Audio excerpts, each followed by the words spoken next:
రామ్టాక్కి తిరిగి స్వాగతం.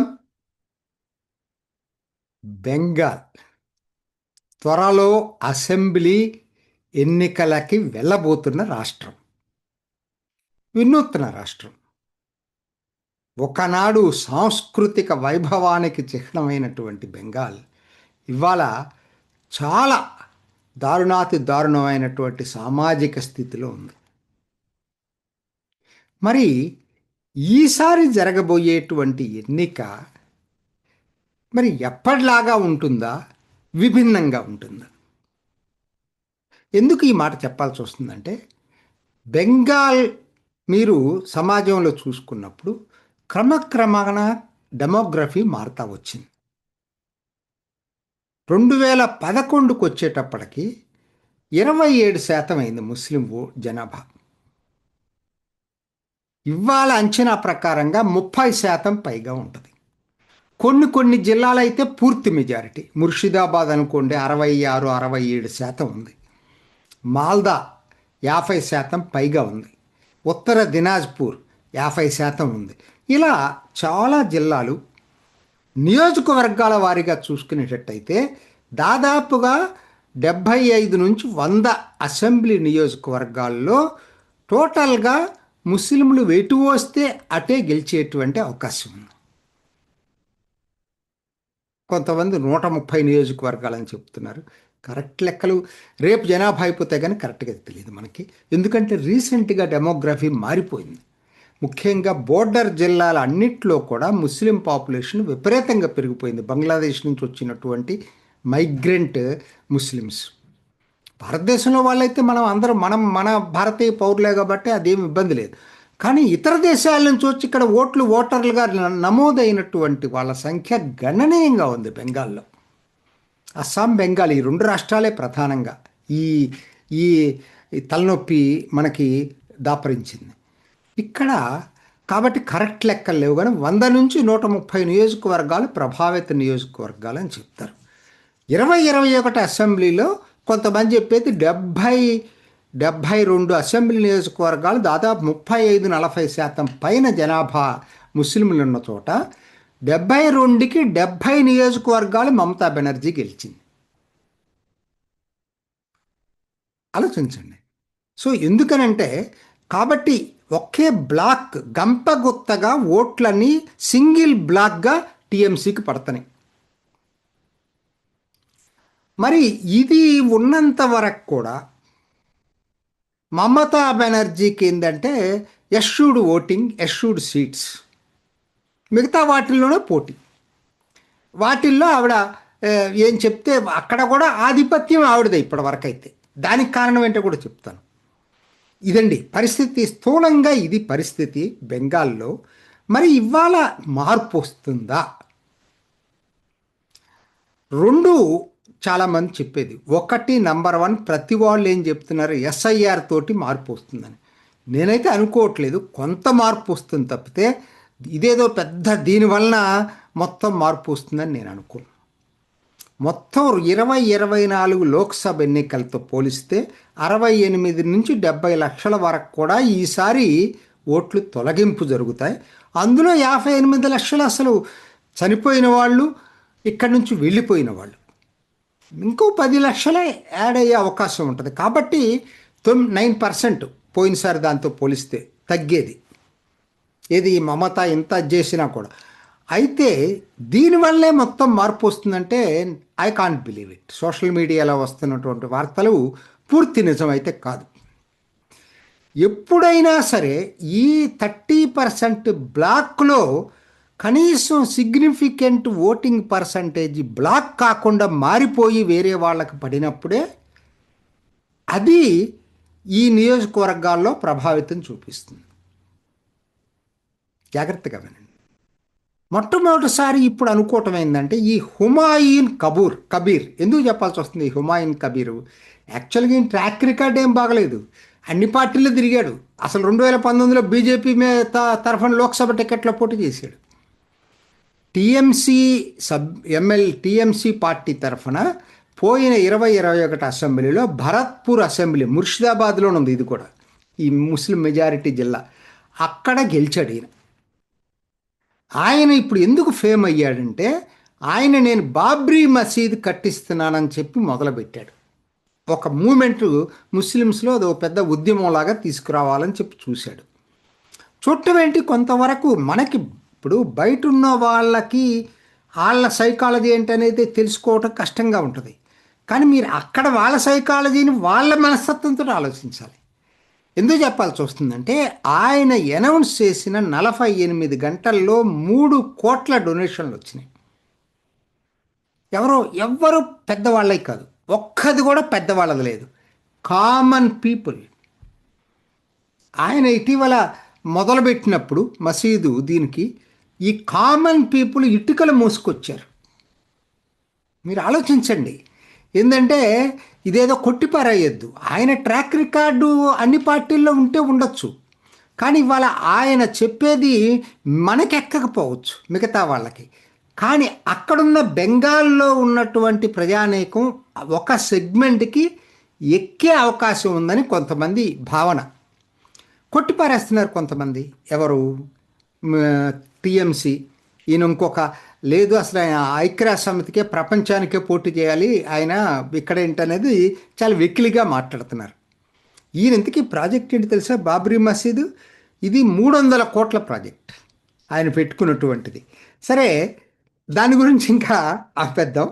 అయితే మరి నిజంగా ఈయన గనక అంత నాన్ రిలవెంట్ పర్సన్ అయ్యేటట్టయితే ప్రతి వాళ్ళు ఎందుకు ట్రై చేస్తున్నారండి? సిపిఎం రాష్ట్ర కార్యదర్శి మహమ్మద్ సలీం ఆయన కలకటాలో హోటల్కి వెళ్ళి ఈయనతోటి గంటకు పైగా సంప్రదింపులు జరిపాడు. అది ఒక పెద్ద ఇష్యూ అయింది ఇప్పుడు సోషల్ మీడియాలో. సిపిఎంని అభిమానించేటువంటి మేధావులు కూడా చాలా ట్రోలింగ్ చేస్తున్నారు. ఎందుకు అక్కడ దాకెందుకు? పోయినసారి లోక్సభలో అభిషేక్ బెనర్జీ మీద పోటీ చేసిన సిపిఎం క్యాండిడేట్ ఉన్నాడు. ఆయన పేరు వచ్చేసరికి ప్రతీక్ ఊర్ రెహమాన్. ప్రతీక్ ఊర్ రెహమాన్ ఈయన రాష్ట్ర కమిటీ సభ్యుడు సిపిఎంకి. తర్వాత అదివరకు ఎస్ఎఫ్ఐ రాష్ట్ర కార్యదర్శిగా పనిచేసినటువంటి వ్యక్తి. ఈయన నిన్న రిజైన్ చేశాడు ఒక 2 రోజుల క్రితం పార్టీ నుంచి. ఎందుకు తెలుసా? అసలు నేను ఊహించలేదు సిపిఎం ఈ పద్ధతుల్లో ఎందుకంటే మతాన్ని రెచ్చగొడుతున్నాడు హుమాయూన్ కబీర్. హిందువులకు వ్యతిరేకంగా ఎన్నో స్టేట్మెంట్స్ ఇస్తున్నాడు. అసలు అది నిజంగా అయితే అరెస్ట్ చేయాల్సినటువంటి వ్యక్తి. సరే, మమతా బెనర్జీ చేయదు కదా, ఆడుకున్నటువంటి సెన్సిటివిటీసు ఓట్ బ్యాంకు రాజకీయాల్లో చేయదు. అటువంటి వ్యక్తితోటి సంప్రదింపులు ఏంటి? ఇది వీళ్ళందరూ చెప్పేది. సిపిఎంలో కొంతమంది ఇప్పటికే ఆ సిద్ధాంతాన్ని నిజం అనుకుని నమ్మేటువంటి వాళ్ళు. ఆయన రాజీనామా చేయటమే కాదు, చాలామంది ట్రోల్ చేస్తున్నారు సోషల్ మీడియాలో. మరి ఈయన కనుక నాన్ రెలవెంట్ అయ్యేటట్టయితే ఎందుకు ఇది జరుగుతూ ఉంది? వీళ్ళందరూ ఎందుకు కలుస్తున్నారు? ఐఎస్ఎఫ్, ఇండియన్ సెక్యులర్ ఫ్రంట్ అని ఫుర్ఫురా షరీఫ్ ఉన్నాడు సిద్దికి, సౌత్ 24 పరగనా జిల్లా, అక్కడ ఆయన ప్రభావం ఉంటుంది. ఆయన కూడా మరి ఆయనతో కలిసిపోవాలని ప్రయత్నం చేస్తున్నారు.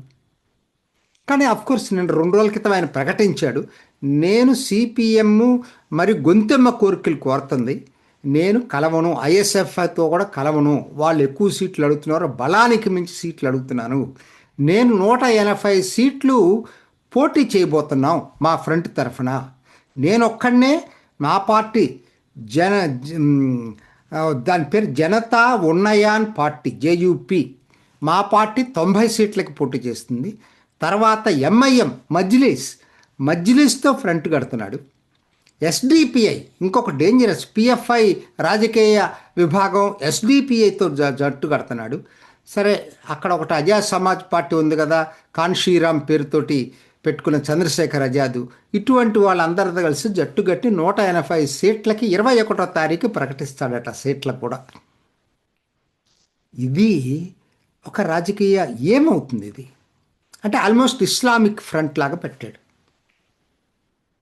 మజ్లిస్ కూడా ఇటీవల వెంటంది ఏంటంటే ముర్షిదాబాద్, ఎందుకంటే సీమాంచల్లో వాళ్ళకి బాగుంది కదా, బీహార్ సీమాంచల్, దాన్ని ఆనుకోనే కదా ఇక్కడ ఉత్తర దినాజ్పూర్ అయినా ఇటువైపు.